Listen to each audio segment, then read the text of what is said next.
चांद पृथ्वी का सबसे नज़दीकी आकाशीय पिंड है जो कि हमेशा से ही पृथ्वीवासियों को अपनी ओर आकर्षित करता आ रहा है, चाहे वो गुजरा हुआ वक्त हो या फिर अभी का दौर। लेकिन चांद हमेशा ही चर्चा का विषय रहा है।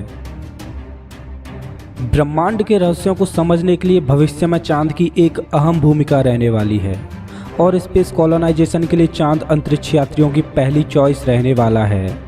अभी स्पेस कॉलोनाइजेशन के लिए वैज्ञानिकों की नज़र सौर मंडल के लाल ग्रह मंगल पर है। नासा का कहना है कि मंगल ग्रह पर इंसानों को पहुंचने में अभी 1 दशक का समय और लगेगा। नासा का मानना है कि 2030 तक इंसान मंगल ग्रह पर अपना बेस बना पाएंगे। लेकिन वहीं फ्यूचर टेक्नोलॉजी पर काम करने वाले इलॉन मस्क का कहना है कि इंसान 2024 तक मंगल ग्रह पर अपने कदम रख चुके होंगे।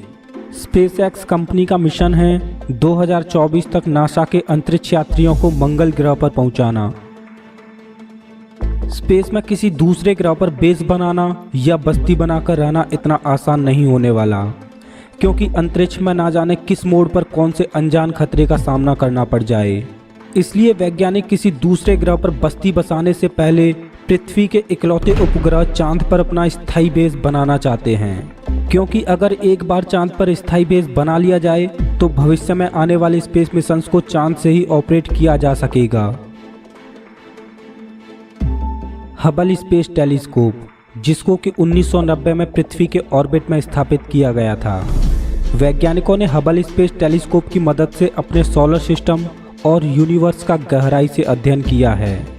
क्या आपने कभी सोचा है कि हबल स्पेस टेलीस्कोप को पृथ्वी के ऑर्बिट में क्यों स्थापित किया गया है, जबकि इसको पृथ्वी पर स्थापित करके यूनिवर्स का अध्ययन किया जा सकता था? तो इसका जवाब है पृथ्वी का एटमॉस्फेयर। पृथ्वी का एटमॉस्फेयर स्पेस से आने वाली कुछ लाइट को ब्लॉक कर देता है।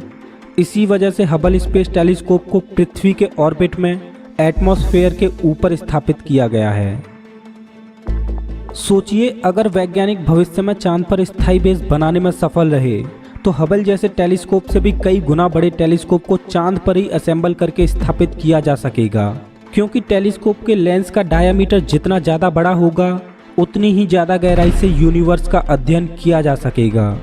और चांद पर एटमॉस्फेयर के ना होने की वजह से प्रकाश को टेलीस्कोप तक पहुंचने में किसी भी प्रकार की बाधा का सामना नहीं करना पड़ेगा और उसका मेंटेनेंस भी आसानी से किया जा सकेगा। चांद पर स्थायी बेस होने की वजह से दूसरे ग्रहों के लिए डायरेक्ट चांद से ही उड़ान भरी जा सकेगी, क्योंकि चांद की एस्केप वेलोसिटी पृथ्वी की एस्केप वेलोसिटी से बहुत कम है, जिस वजह से किसी भी मिशन में काम आने वाली ऊर्जा की भी बचत होगी और समय की भी बचत होगी।